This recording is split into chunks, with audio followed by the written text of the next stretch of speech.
saved my life. It's hard to believe I'm standing here about to retire. It really is. But I know it's a part of life. It's a transition from one stage to the next. All right. And one thing I would say to the younger Marines is that my first duty station, I had what's called a toxic leader. Everyone's familiar with the term toxic leader. One of those guys that PTs while he's driving his vehicle. You know what I mean? My first sergeant, he was like very toxic to the point where that was my first duty station.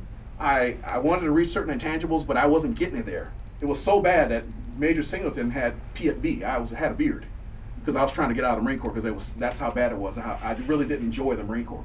So I had a no shaving shit for like a couple months. I was growing a beard and everything because I was about to try to get administratively separated because I just was that dissatisfied with the Marine Corps because of the toxicity of that particular leader that was over me.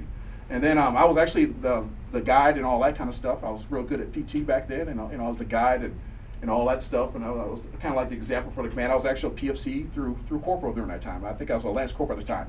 And then a man by the name of Christian Isham. He's an artillery officer. He was a captain then. He was a company commander. He pulled me into his office and said, "Singleton, what are you doing?" He was truly someone who was an inflection point for me. He said, "What are you doing? Why do you have this beard? And what's your problem? What's going on with you? You're trying to get out of the Marine Corps." He said, "I see much more than that for you." He says, I see great things in you." He said, "You're my guide.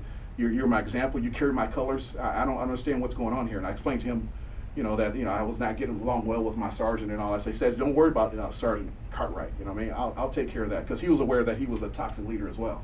He said, "What you need to do is shave.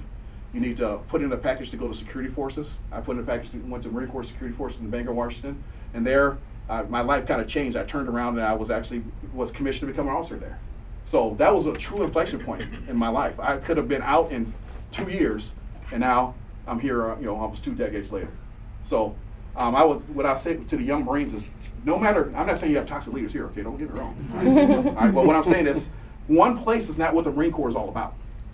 Okay, you have to give it a chance. You have to go other places. When I went to Marine Corps Security Force, I said, "Oh, there's another part of the Corps that I have not seen," and that invigorated, that motivated me to know that, hey, I can really reach these intangibles of why I joined. Never let one person or two people or a gang of folks deter you from why you joined the Marine Corps. Always keep a pulse on why you joined and strive to reach those objectives.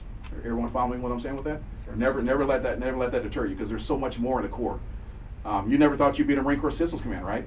Now you might think that, hey, how does this really apply to me per se? Well, it does. Every experience that you have is something that you tuck away that you use later in life. Like when you're the sergeant major